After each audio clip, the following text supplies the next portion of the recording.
Ya.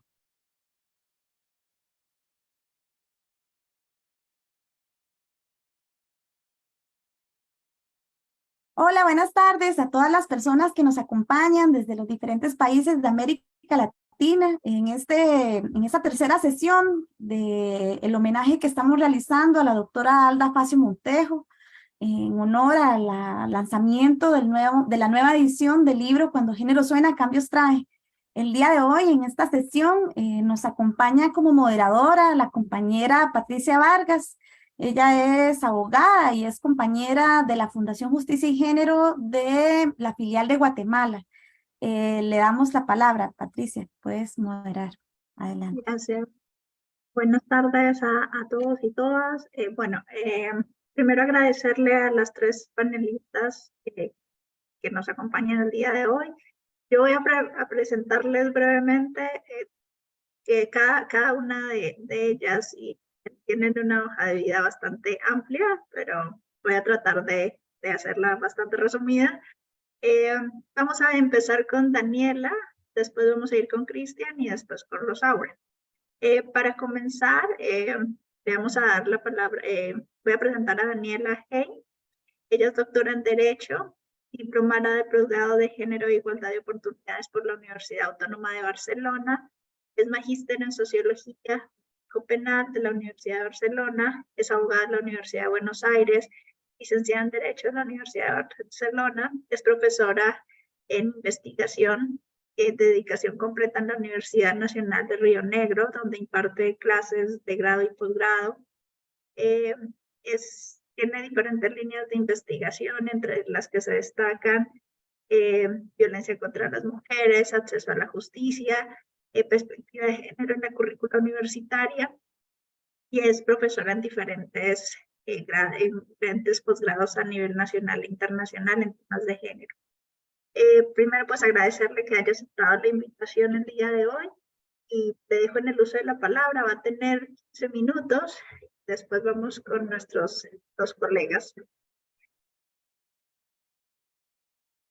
Hola, buenas tardes. Es un gusto saludarles desde aquí, desde Viedma, desde la Patagonia Argentina. Muchísimas gracias, Patricia, por la presentación. Muchas gracias a la Fundación Justicia y Género por invitarme en este homenaje a nuestra querida Alda Facio. Yo durante muchos años leía a Alda y la verdad es que esas lecturas obligadas y imprescindibles dentro del feminismo jurídico, el feminismo jurídico que ahora se le dice, ¿no? Y durante muchos años, mientras leía a Alda, decía, yo tengo que conocer a esta mujer, la quiero conocer, quiero hablar con ella.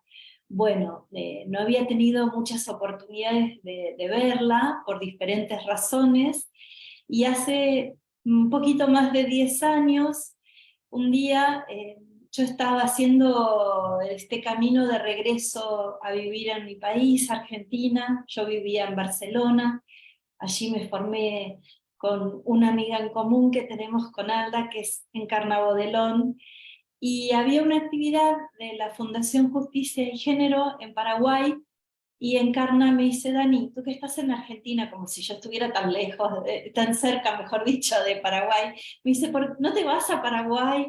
Que Alda nos ha invitado, y bueno, y me fui a Paraguay desde la Patagonia, en un viaje que duró casi lo mismo que venir de Barcelona a Buenos Aires, y ahí conocí a Alda, a Rodrigo Jiménez, y desde entonces he tenido un estrecho contacto con ellos y con la fundación, y he participado en muchas actividades y estoy súper honrada con su amistad y muy agradecida de compartir este espacio con ustedes. Alda es una gran maestra. La verdad es que es un honor tan grande poder participar en este homenaje tan merecido, y me dio tanta alegría, muchísima alegría, cuando Rodrigo Jiménez Sandoval me contó que Alda estaba trabajando en esta edición actualizada de esta obra, que es de esas obras fundamentales del feminismo y del feminismo jurídico. La verdad es que para mí no existe posibilidad de trabajar temas de género en el ámbito jurídico, y ya diría hasta en cualquier otro ámbito, sin leer a Alda Facio. Entonces a todos mis tesistas, en todos mis cursos, siempre les pregunto, cuando vienen con alguna inquietud, ¿leíste el texto de Alda? Bueno, mira, ahora está incluso actualizado, hay una revisión de este texto, lo citamos, hemos hecho un curso específico en la maestría de feminismos jurídicos que dirige Encarna Bodelón en Barcelona, en donde yo trabajo. Hay una asignatura específica sobre metodologías jurídicas feministas y hay un módulo específico dedicado a trabajar la propuesta metodológica de Alda. Es una propuesta sumamente actual. Ella la ha actualizado y ha incorporado en 30 años, bueno, ha incorporado algunas de las discusiones que se están sosteniendo en la actualidad, ha incorporado ajustes, ha incorporado sus reflexiones sobre algunos de los debates que estamos teniendo en estos días, y yo siempre digo que la propuesta de Alda es sumamente vigente. Entonces, por eso también celebro esta actualización y esta reedición de esta obra maravillosa. Hay múltiples formas de investigar en el campo jurídico, hay múltiples aspectos y múltiples ámbitos a desarrollar todavía dentro de los feminismos jurídicos. Uno de los últimos trabajos que publicamos con una compañera de trabajo aquí en la Universidad de Río Negro está basado en la metodología jurídica de Alda. Es un texto, los resultados parciales de esa investigación se publicaron hace 2 años. Nosotras en este caso aplicamos la metodología de Alda para trabajar una cuestión que es el currículum de la carrera de abogacía en la que ambas, Verónica Picone y yo, trabajamos. Entonces, hicimos un extenso desarrollo a partir de criterios hermenéuticos que venían dados por diversos autores y autoras, y de la metodología jurídica específica, la propuesta metodológica de Alda, que ella reactualiza en esta nueva edición de Cuando el género suena, cambios trae, y entonces explicamos a partir de los 6 pasos de la metodología que ella propone, y a partir específicamente de las identificaciones de las diversas manifestaciones del sexismo, a partir del trabajo de Margit Eisler fundamentalmente, y de otras autoras, y entonces explicamos cómo todavía tanto el androcentrismo como la sobregeneralización o sobreespecificación, la insensibilidad al género, el doble parámetro, el deber ser de cada sexo, el dicotomismo sexual y el familismo están presentes de un modo realmente alarmante en las carreras de abogacía, en este caso particular en la carrera de abogacía de la Universidad Nacional de Río Negro. Nosotras hace muchos años que venimos trabajando con otras compañeras, tanto en Argentina como en Latinoamérica y en Iberoamérica, por el cambio, ¿no? en la forma en que se enseña y que se aprende y se debate y se aplica y se interpreta el derecho, y vemos todavía cómo es tan fuerte el sexismo en la cultura jurídica en su conjunto. Yo les voy a dar algunos ejemplos de lo que encontramos en esta investigación, de algunos de estos aspectos, sobre todo del sexismo, que no es el único paso que tenemos que testear a la hora de hacer una investigación jurídica, pero sí lo voy a citar como ejemplo, porque bueno, seguir todos los pasos de la propuesta metodológica de Alda por el tiempo que tenemos no lo puedo hacer. El sexismo está presente en todas estas diversas manifestaciones, en muchos ámbitos de las carreras de abogacía. Voy a comentar, como decía, algunas. El androcentrismo es brutal. Las formas extremas del androcentrismo, como la misoginia y la ginopía, y sobre todo la ginopía, que es la imposibilidad de ver lo femenino, la invisibilización de la experiencia femenina, es tal vez una de las formas más vigentes de sexismo que hay en las carreras de abogacía.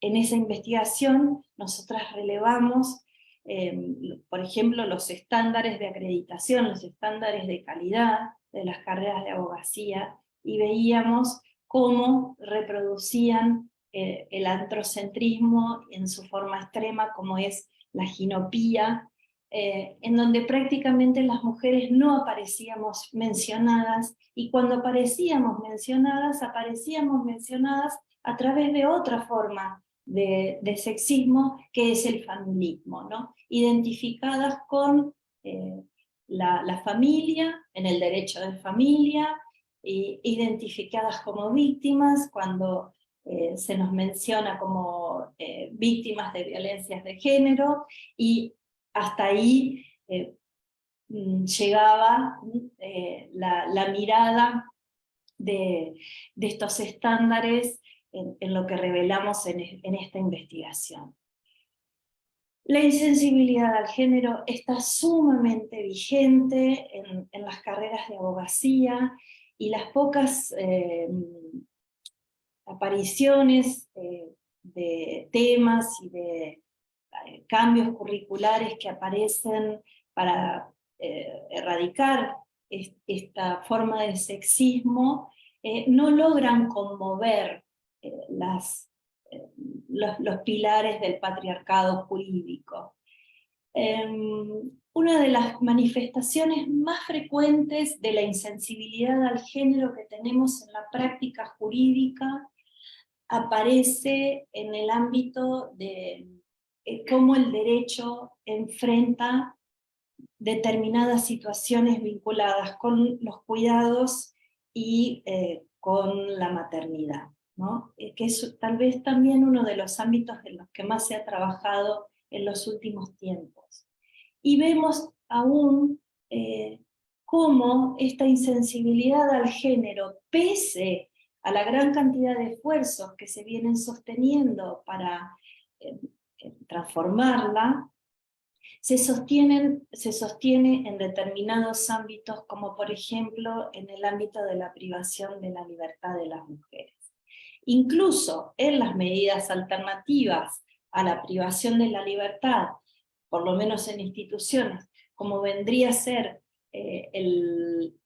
la prisión domiciliaria, existe una insensibilidad al género tremenda, porque las prisiones domiciliarias muchas veces se conceden a mujeres que son madres, que son responsables en exclusiva del cuidado de sus criaturas, ¿no? Y que muchas veces terminan con nuevos procedimientos penales porque son denunciadas por romper la prisión domiciliaria, en muchos casos por salir a hacer las compras, por intentar llevar a sus criaturas al médico. Bueno, este tipo de situaciones nos demuestran cómo está enraizada esta forma de sexismo dentro de todas las formas de sexismo que también nos expresa Alda Facio en su obra. Otra de las formas de sexismo muy comunes y que aparece sumamente enraizada y muy difícilmente será erradicada en los próximos años, pero yo espero que se erradique por fin algún día, es la del doble parámetro. Estoy haciendo una somera síntesis porque, reitero, es muy difícil trabajar todo el desarrollo metodológico de Alda en 15 minutos.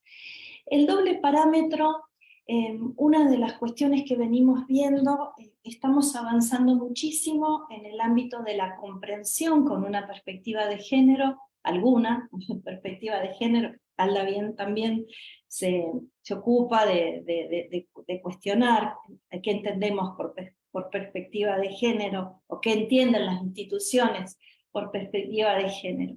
Y el doble parámetro lo venimos viendo en muchas manifestaciones. En estos avances de incorporar la perspectiva de género, hay avances muy importantes de abogadas feministas en el ámbito del derecho penal, que es donde yo trabajo, y que vienen haciendo enormes esfuerzos por aplicar las metodologías jurídicas feministas a la comprensión, no ya de la jurisprudencia, sino de la propia dogmática penal, de las categorías de la teoría del delito. Y esto es una de las cuestiones más innovadoras que me parece que se viene desarrollando en los últimos tiempos.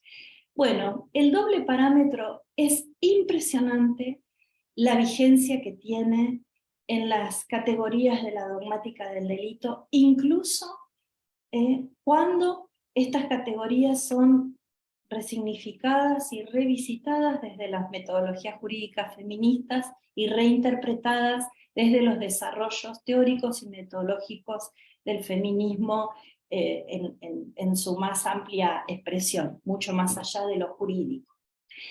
El doble parámetro se sostiene, decía, incluso en situaciones en donde el feminismo ha logrado hacer esta denuncia y que existe una cierta o un comienzo de sensibilidad dentro de la justicia para mirar, ponerse las gafas de género y mirar algunas problemáticas desde esta perspectiva. En estudios recientes se ha denunciado, visibilizado y se ha conceptualizado la discriminación hacia las mujeres en la aplicación de las categorías dogmáticas, por ejemplo, a través de los estudios que denuncian la imputación de delitos contra las personas a madres que el sistema considera que son malas madres por no haber podido evitar daños sobre sus criaturas, provocados en general por sus parejas, especialmente cuando, no excluyentemente, pero muy especialmente, parejas que no son padres de sus hijos. En este contexto, en todo este desarrollo doctrinal de la dogmática penal que revela, siguiendo este tipo de metodologías, la discriminación hacia las mujeres vigente en la aplicación del derecho penal, hemos descubierto que hay una cuestión en la que el doble parámetro sigue profundamente enraizado. Y es, por ejemplo, no solo en la imputación de delitos de omisión, ¿no? de omisión frente a la muerte de una criatura, me estoy refiriendo al caso en la que una mujer con su hija, la hija es, muchas veces la propia mujer es víctima de violencia de género, su hija también, y la hija es asesinada, es víctima de un femicidio por parte de la pareja de su madre. Entonces el sistema judicial imputa a esta mujer el no haber actuado a tiempo, el no haber evitado este resultado lesivo, a través de la aplicación de delitos de omisión, de abandono de persona, seguido de muerte, por ejemplo. Entonces, no solo esto es ampliamente discriminatorio, sino que además el sistema jurídico, y aquí es donde aparece no solo la discriminación por la imputación de delitos de omisión a las malas madres, sino también a la hora de aplicar categorías dogmáticas que son profundamente difundidas y aplicadas a diario por nuestros tribunales, pero que en estos casos no se aplican. Cuando es la mujer quien es juzgada como partícipe de alguna manera en la muerte de su criatura, aunque la haya matado su pareja, siendo incluso ella misma víctima de la violencia propiciada por esta pareja, esta tremenda discriminación, reitero, hace que no se aplique esta categoría que es la de la pena natural. La pena natural es una categoría de la dogmática jurídica que se aplica cuando, por ejemplo, en un accidente de tránsito se imputa, muere una persona y se imputa el homicidio culposo, por ejemplo, a la persona que conducía el automóvil, pero si muere su hija o su hijo, se aplica esta categoría de la pena natural que permite eximir de la pena estatal a alguien que ha sufrido un profundo dolor por el daño causado, que se lo ha causado a sí mismo. Bueno, en estos casos de la imputación de delitos de omisión frente a la muerte de una criatura por parte de la pareja de la madre, no se aplica la categoría de la pena natural. ¿Se entiende el ejemplo? Es una de las categorías de la dogmática que demuestran la vigencia de este doble parámetro, ¿no? Y pese a todos los avances que hemos hecho. Además de ser una imputación sumamente discriminatoria hacia las mujeres, revela también la prevalencia del doble parámetro. Y por último, me quedan 2 minutos, el familismo es una categoría sumamente vigente. Nosotros la estamos encontrando muy usualmente en la investigación de los femicidios no íntimos. Se ha avanzado bastante en los últimos años, existen notorios avances en la investigación de los femicidios. Sin embargo, los femicidios no íntimos, esto es aquellos que no se producen en el ámbito de la violencia intrafamiliar, son femicidios que muchas veces no son categorizados como tales justamente por ser no íntimos, justamente por escapar del ámbito de la familia. Entonces, dentro de la investigación jurídico-penal, en este caso, algunas de estas cuestiones son aquellas en las que estamos trabajando. Vuelvo a agradecer a Alda toda la inspiración que nos ha dado a lo largo de todos estos años. Estamos estudiando su obra actualizada. Realmente es una maravilla habernos encontrado con ella en nuestras vidas, que sea nuestra maestra, que nos ilumine siempre con tanto saber y tan buen hacer. Y con estas palabras le envío un fuerte y cálido abrazo. Muchas gracias por la atención y Patricia, te cedo la palabra. Muchas gracias. Muchísimas gracias. Muchas gracias, Daniela. Vamos a volver a quienes están participando. Si tienen preguntas o comentarios, los pueden ir colocando en el chat mientras escuchamos a los colegas. Esperamos tener espacio para generar un diálogo. A continuación, vamos a escuchar a Cristian Paula. Es abogado de la Pontificia Universidad Católica del Ecuador, es especialista superior y máster en Derecho Constitucional por la Universidad Andina Simón Bolívar. Cuenta con un diplomado en Derecho de las Mujeres de la Teoría y Práctica de la Universidad de Chile. Cuenta con numerosos estudios, es docente de la Universidad Central del Ecuador y es director del Instituto de Investigación en Igualdad y Género y Derecho de esa misma casa de estudios. Bienvenido y vamos a tener 15 minutos para escucharle. Cuando se le vaya terminando el tiempo, le voy a mandar un mensajito. Gracias por participar y buenas tardes. Muy buenas tardes con todas, todos, todes.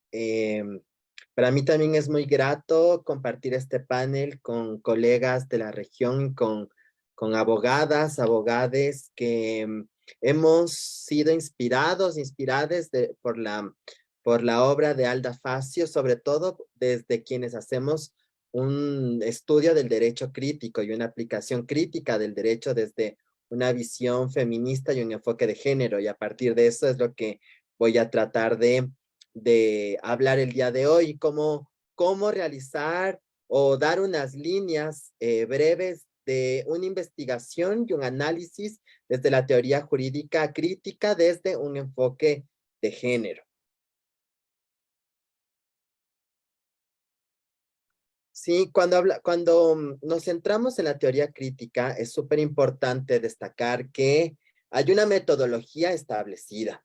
Y esa metodología establecida que nos brinda la teoría crítica, sobre todo es identificar los sistemas hegemónicos de poder que condiciona el discurso y el lenguaje jurídico.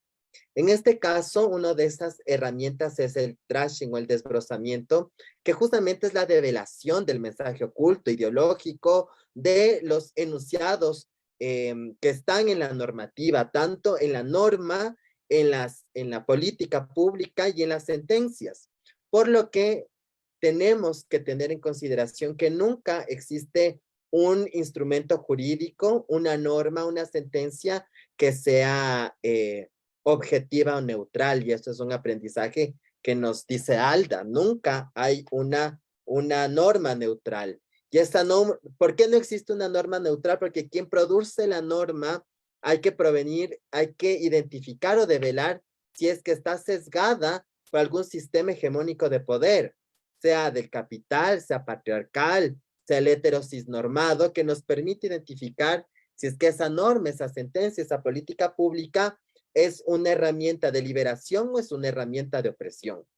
Por otro lado, la deconstrucción, que justamente es analizar dentro del texto jurídico tanto de lo que dice y lo que no dice la norma, la política y las sentencias, para localizar el uso o el ocultamiento o de alguna forma que se esconda en el lenguaje jurídico los prejuicios y estereotipos encarnados en la norma jurídica.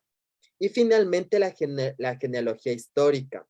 Aquí, pues justamente nos permite la teoría crítica identificar cómo ciertas normas son producto de luchas históricas o son mecanismos históricos de represión del un lado o del otro, así como la norma jurídica ha sido utilizada históricamente para criminalizar y deshumanizar a la población LGBTI, también para invisibilizar a las mujeres. Entonces, todo esto ha sido utilizado pues a través de herramientas jurídicas, pero responden a sistemas hegemónicos de poder, y el análisis jurídico crítico desde esta perspectiva feminista, pues lo que nos invita primero es a identificar esto, no dar por cierto que las normas, las sentencias, no están cargadas de un sesgo hegemónico de poder, que están libres de prejuicios y que no pueden ser utilizadas para reprimir. Entonces, esa es la primera punta crítica que nos da Alda Facio en su obra, en cuestionar la matriz en donde se generan las normas, las sentencias, desde quién viene, de qué representa y quiénes son las personas que están en los espacios de poder que emiten esos instrumentos jurídicos, justamente para develar tal vez estos sesgos opresivos que puede manifestar el derecho. Desde la metodología feminista del derecho, una de las herramientas importantes es justamente el análisis de la experiencia.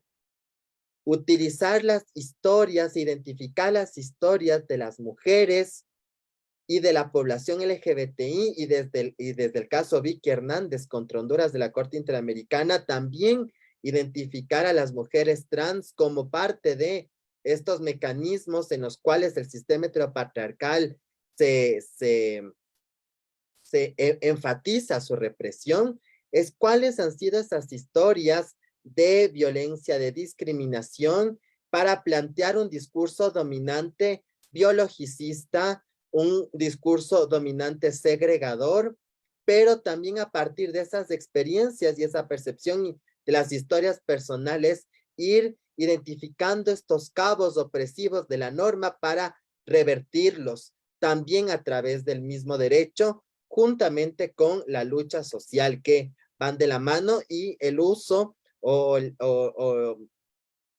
la desarticulación del lenguaje jurídico, que puede estar sesgado por prejuicios y estereotipos. así la identificación y los componentes de género, la pregunta desde la mujer, pero también desde las mujeres en su diversidad, rompiendo los sesgos biologicistas y binarios, el razonamiento feminista práctico, un método que utiliza los contextos, el método en el cual rompemos los conflictos dicotómicos para identificar las diversas formas interseccionales de opresión que se puede vivir a través de la aplicación de una norma jurídica. Justamente dentro de estas lógicas es importante también identificar y trabajar con el discurso jurídico, tanto los discursos ilocutorios como los perlocutorios. Cuando hablamos de los discursos ilocutorios son los actos de habla, que cuando se dice algo, hacen lo que dicen, es el acto que habla ilocutorio y es el mismo que lo que se dice se efectúa. Entonces, el acto perlocutorio son los actos que producen cierto efecto como consecuencia. Al decir algo se derivan ciertos efectos. No son necesariamente inmediatos como los ilocutorios.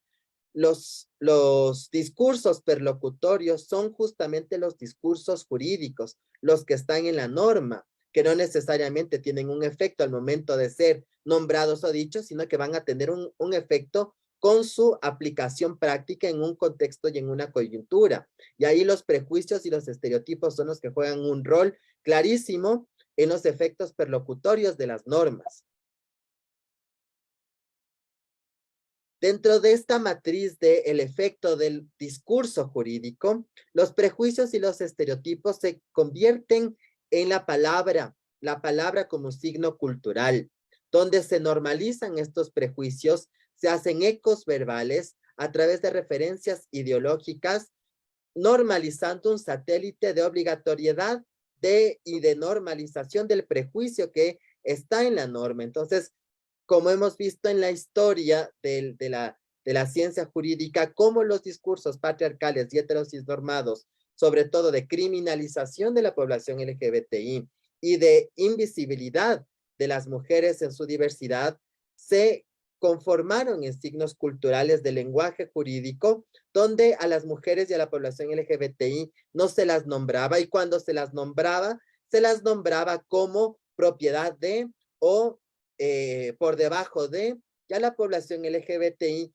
desde estos lenguajes de criminalidad, pecado o crimen, y que se vuelven discursos que se van reproduciendo tanto en la norma, en las sentencias, y eso se normaliza, por último, en la convivencia. Por eso justamente los lenguajes perlocutorios tienen este efecto de que no solo tienen una consecuencia a partir de que son escritos o desarrollados en la norma, sino en su aplicación cultural práctica a través o aprovechándose de estas coyunturas o estos contextos sociales dominados por los sistemas patriarcales heterocisnormados.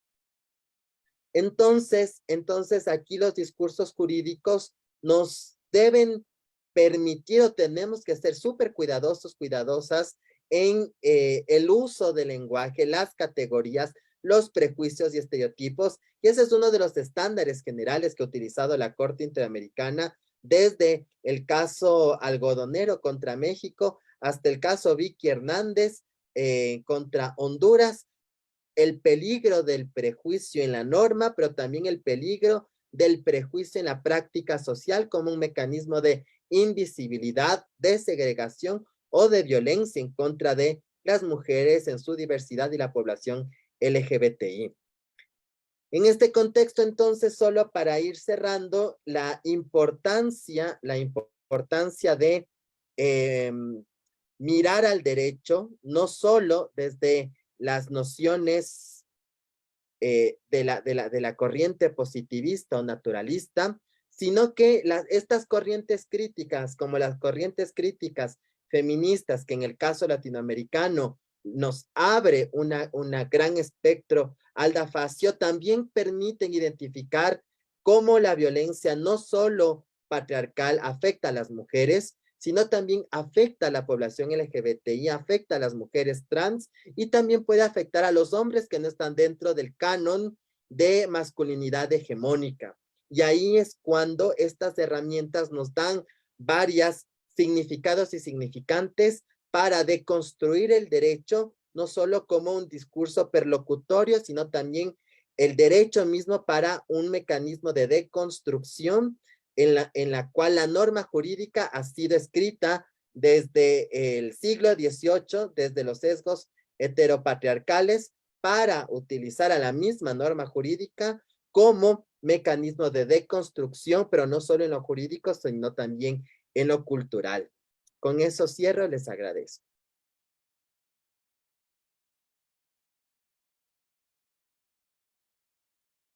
Muchísimas gracias, Cristian.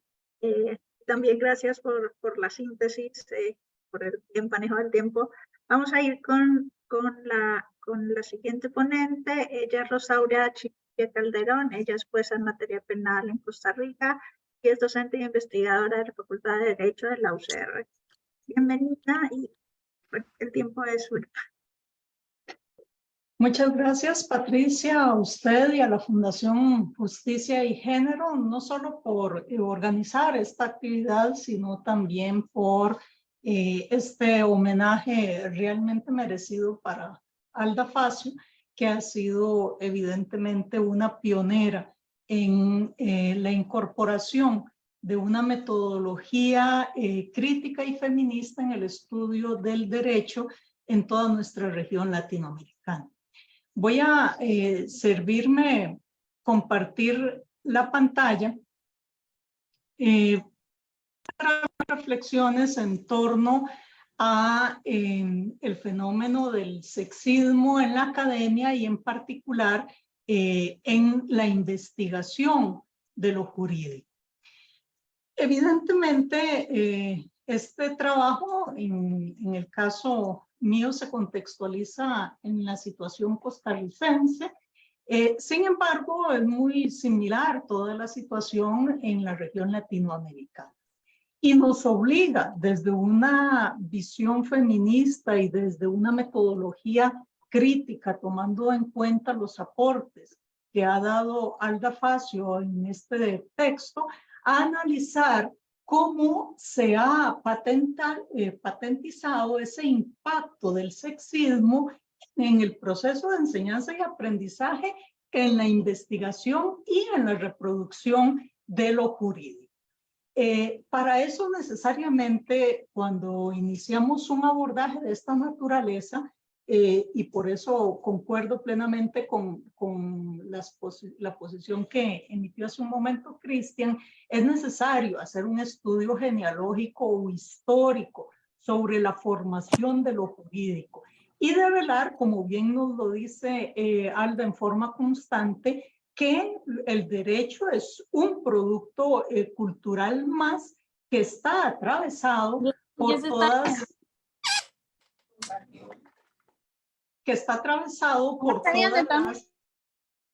las corrientes culturales. Y en consecuencia, cómo estos patrones culturales correlacionan a su vez una reproducción que se hace a través de la enseñanza y aprendizaje, pero también de la investigación y de las normas que en ese proceso se generan, es fundamental en nuestra práctica académica si queremos efectivamente deconstruir lo que hasta ahora hemos aprendido.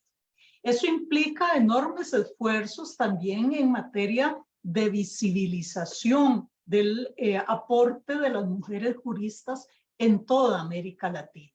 Aspecto que hasta ahora, salvo en algunos países, en particular México, Ecuador, que llevan bastante avanzado en ese tema, en muchos otros pasa desapercibido como si lo jurídico fuese un fenómeno evidentemente neutro, sin que lo sea.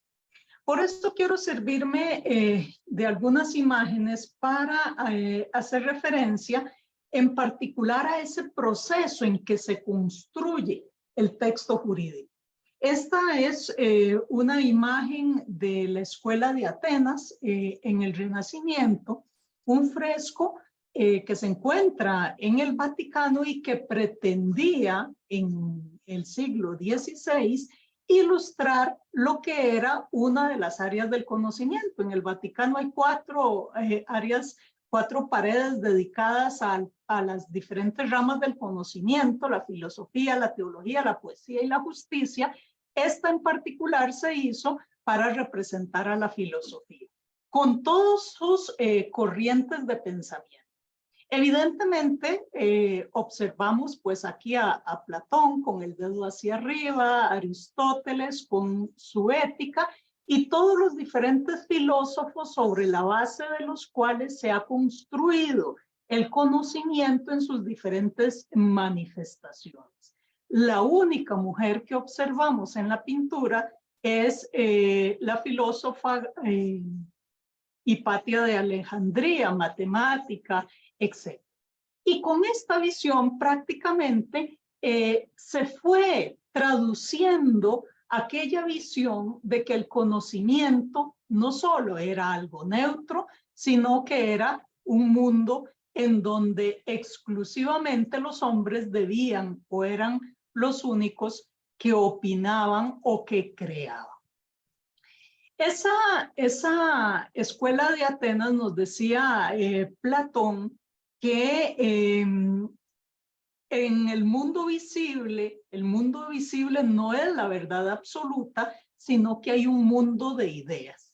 Y efectivamente, aquí se refleja justamente por eso, porque el mundo visible es un mundo de hombres y el mundo de las ideas trasciende a ese mundo de los hombres.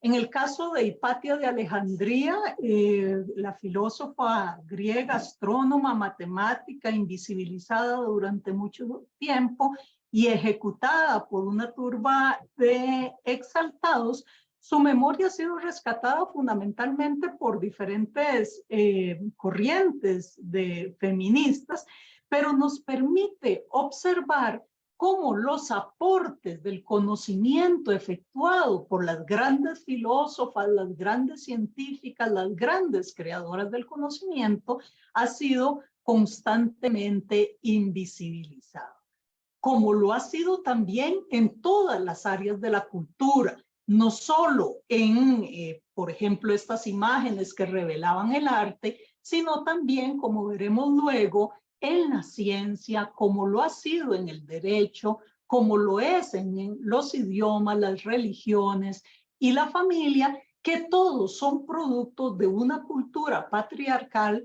que les atraviesa y que imposibilita pensar cada una de estas áreas del conocimiento como objetivas o neutras.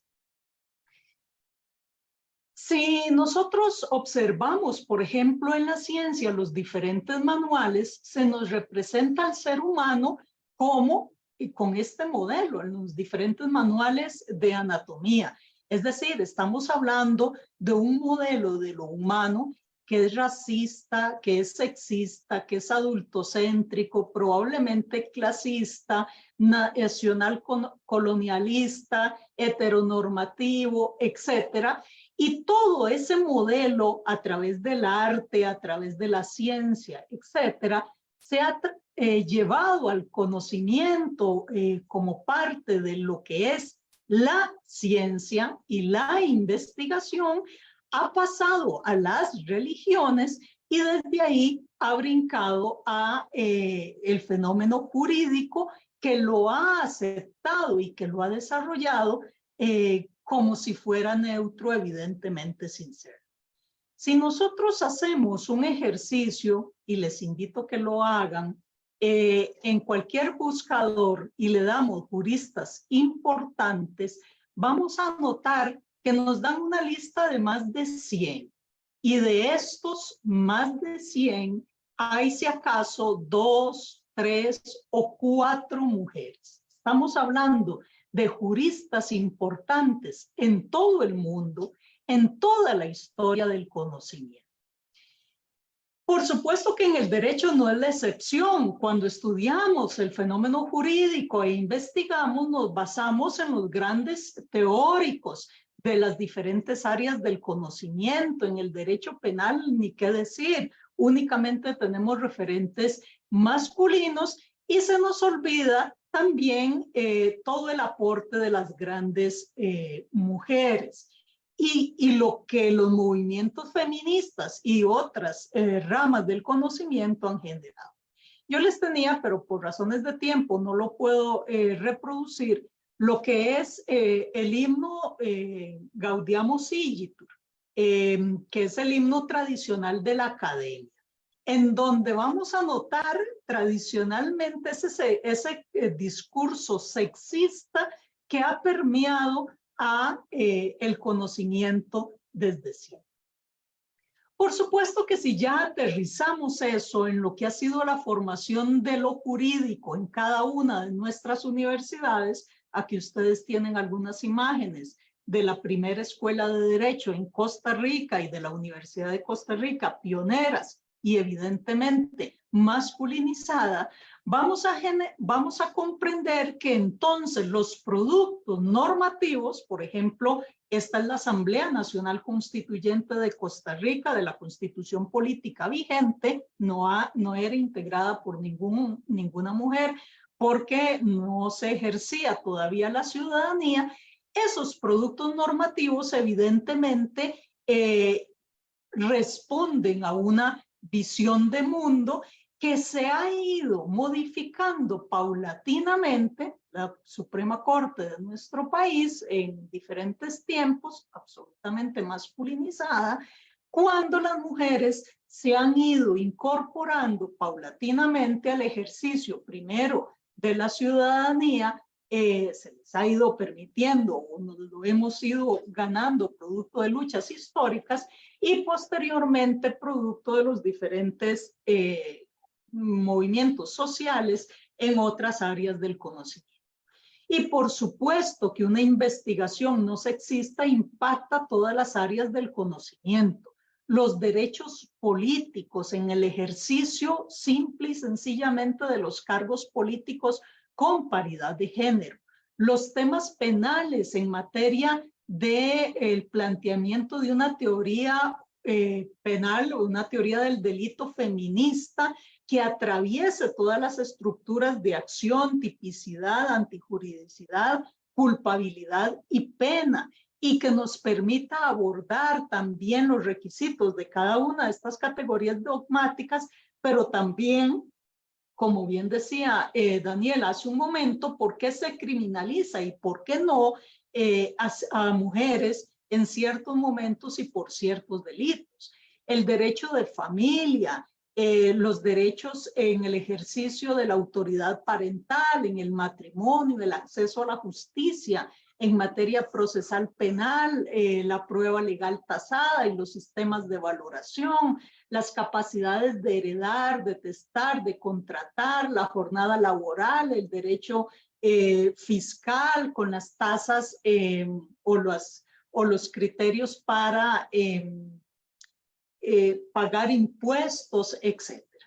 Por eso esta obra de Alda Facio y en general todos sus materiales deben ser fundamentales si queremos empezar a deconstruir el sexismo que se da en la academia, que como todo producto, la academia, las universidades, como todos los otros productos históricos, también está atravesada por estos parámetros y que se manifiesta, por ejemplo, en temas como la división sexual del trabajo académico, donde las mujeres solemos dedicarnos más a la docencia, al acompañamiento de estudiantes, a áreas administrativas y a la acción social, pero no a la investigación, con el tema de la forma de citación, la cantidad de mujeres autoras, las becas de investigación, etcétera, etcétera.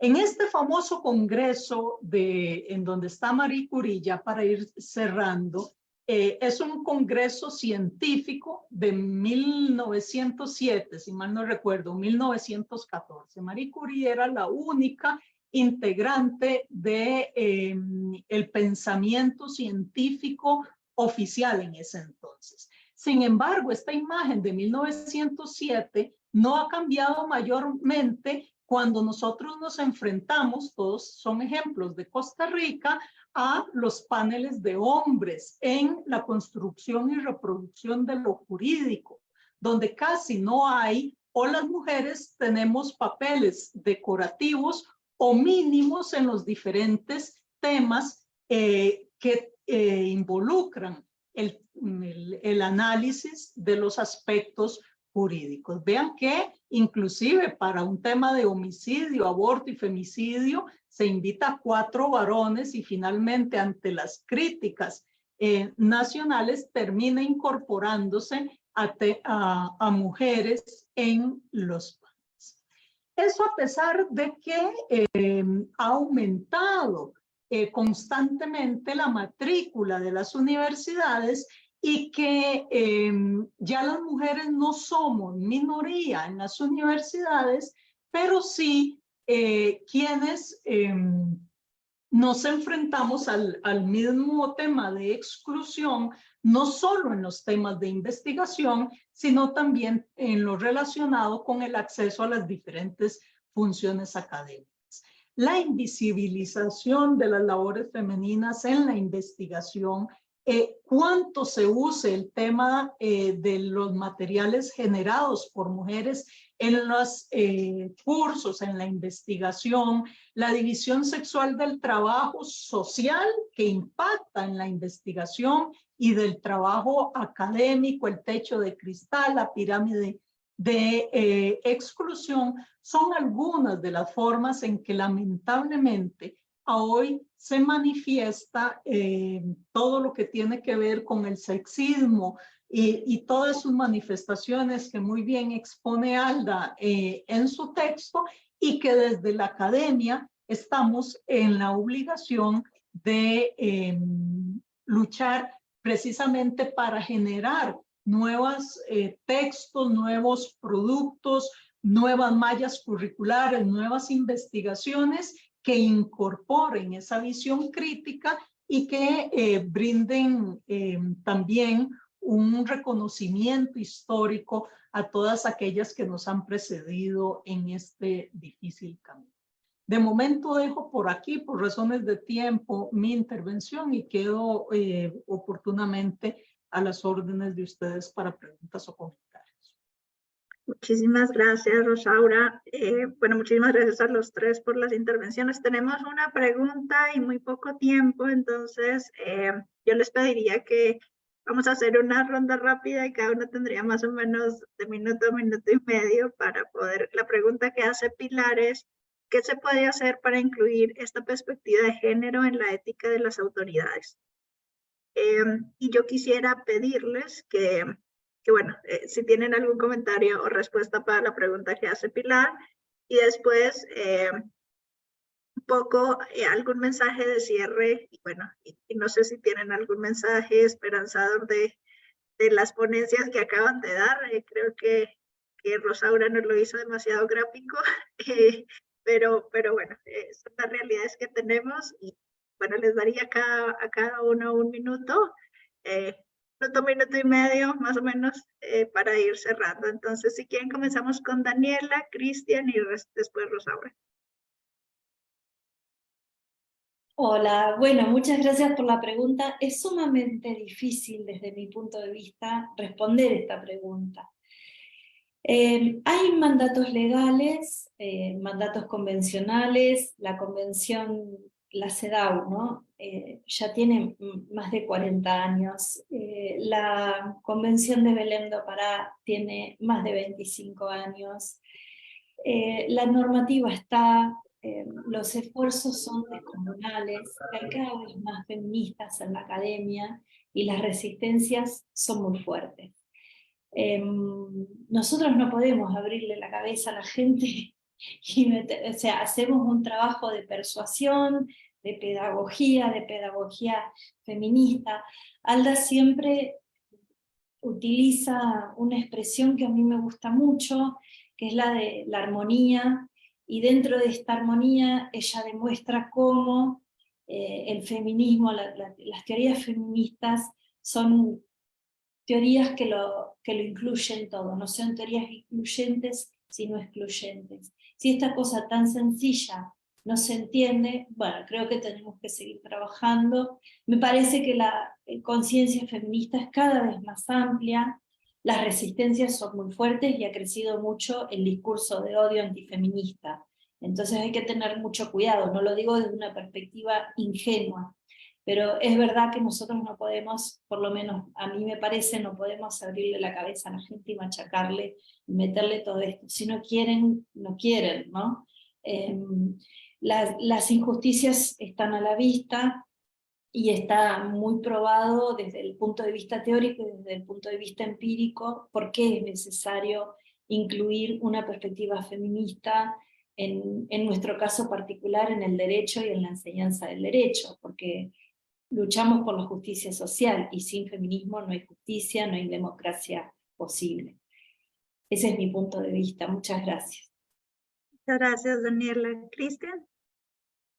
Sí, siguiendo la línea de Daniela, creo que deberíamos pensar, las autoridades, digamos que es el pico, ¿no? Pero para generar conciencia tenemos que trabajar en las bases. Entonces, como nos decía Rosaura, el criticar los sistemas hegemónicos, criticar el patriarcado, la heteronorma, la cisnorma, tiene que comenzar desde las bases. Eso significa que debemos cuestionar en nuestra dinámica personal los prejuicios y los estereotipos, tanto en contra de las mujeres, de la población LGBTI, de los hombres que no están en este halo de la masculinidad hegemónica. Luego pasarlo eso a las aulas, y eso también hay mucha resistencia en las políticas públicas de los países de Latinoamérica, tomar los temas de género, hacer educación sexual integral, trabajar desde un enfoque de género en las aulas, pero ahí también es la herramienta militante de las y les quienes están en los espacios de educación primaria, secundaria y superior, para que pueda transversalizar en diferentes ejes de estudio y en las mallas la discusión de los sistemas hegemónicos de poder y la influencia del sistema heteropatriarcal en las dinámicas sociales. Ya en el derecho, pues esto llevarlo a través de los litigios estratégicos, pues cuando hacemos acciones de inconstitucionalidad, tutelas, identificar el patrón discriminador de la norma y también de la genealogía de una decisión, de dónde provino, por qué provino, quién la decidió, a qué grupo responde. Las normas jurídicas se generan a través de actas y los discursos prejuiciados y estereotipados están en las actas de las normas jurídicas y en las motivaciones de las y los jueces. Entonces, todo eso nos permite develar cómo el sistema heteropatriarcal influencia en las normas y a partir de esas argumentaciones también desdibujar y deconstruir para obtener normas y sentencias que tengan otra matriz de pensamiento más crítica, más feminista, más incluyente a todas las diferencias y sobre todo en este marco de igualdad y de derechos, que eso es lo que propugna el feminismo, ¿no? Y creo que eso es a lo que debemos llegar, no solo pensarnos en las normas y en las autoridades, sino también esto cómo lo modificamos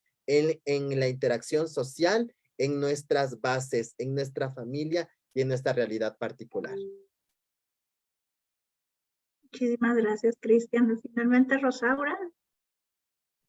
Sí, evidentemente la labor académica, que es en el marco en el que estamos, en primer lugar, parte efectivamente del pensamiento racional, de la convicción, de la persuasión y no de la imposición. Pero también parte en primer lugar de que el conocimiento no es algo sectorial, digamos, seccionado o estamentario, sino que se relaciona con diferentes áreas de conocimiento que hay que integrar. Eso para romper un poco el paradigma normativista que es propio de las ciencias jurídicas.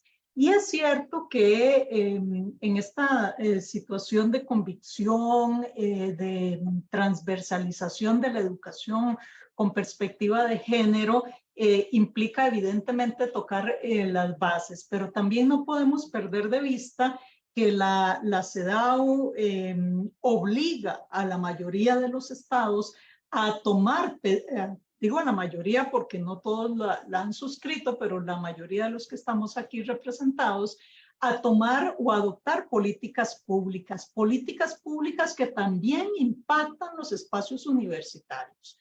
Y en consecuencia, el llevar a los consejos universitarios la obligación de que las y los docentes analicen bibliografía de mujeres con enfoque feminista, es parte de la obligación de ofrecer un conocimiento pluralista, pero también la necesidad de, desde arriba también, aplicar control de convencionalidad para que las autoridades sean paritarias, cosa que cuesta muchísimo en nuestro país. Sabemos que no necesariamente el que haya paridad de género va a implicar una o conciencia feminista o qué sé yo, pero es un avance por lo menos en los derechos de las mujeres. Creo que son algunos temas de los que hay que ir abordando, que a su vez van a generar, de la misma forma en que la incorporación de las mujeres en espacios públicos fue ampliando estas bases de discusión en los espacios universitarios, en las rectorías, consejos universitarios, etcétera. Una mayor paridad va a impactar necesariamente una investigación con perspectiva de género. Muchísimas gracias. Bueno, agradecerles a todos. Por temas de tiempo no podemos escucharles. Creo que sería interesante escucharle la ponencia a cada uno más de una hora. Hay miles de preguntas. Es muy interesante el trabajo que se está haciendo en toda la región. Bueno, y creo que, como lo decía la doctora Chinchilla, pues el trabajo es arduo, los retos son bastantes y, bueno, y seguir aplicando estos mecanismos de investigación y cuestionando los mecanismos de opresión, pues es uno de los primeros pasos para poder avanzar en que se implemente, así sea en nuestro metro cuadrado. Entonces, agradecerles a quienes se quedaron, nos pasamos un poco de la hora acordada, pero agradecerles y bueno, y sobre todo también que seguimos en contacto, sobre todo porque creo que nos quedamos con muchas preguntas y sobre todo por el trabajo tan interesante que están haciendo en los diferentes puntos de la región. Muchísimas gracias y bueno, esperamos encontrarnos en otra oportunidad. Muchas gracias, Daniela, Rosaura, Cristian, por acompañarnos en este espacio. Realmente, como dijo Patricia, queremos una sesión individual, una clase individual con cada uno y cada uno, porque estuvo muy interesante y realmente nos llaman a profundizar y a reflexionar en estos temas. Antes de que se retiren, me gustaría pedirles un favor y es que nos tomemos una foto con las personas que nos acompañan en esta sesión que hemos estado reuniéndonos en estas semanas. Alejandro, si gusta, puedes terminar la transmisión en Facebook, por favor.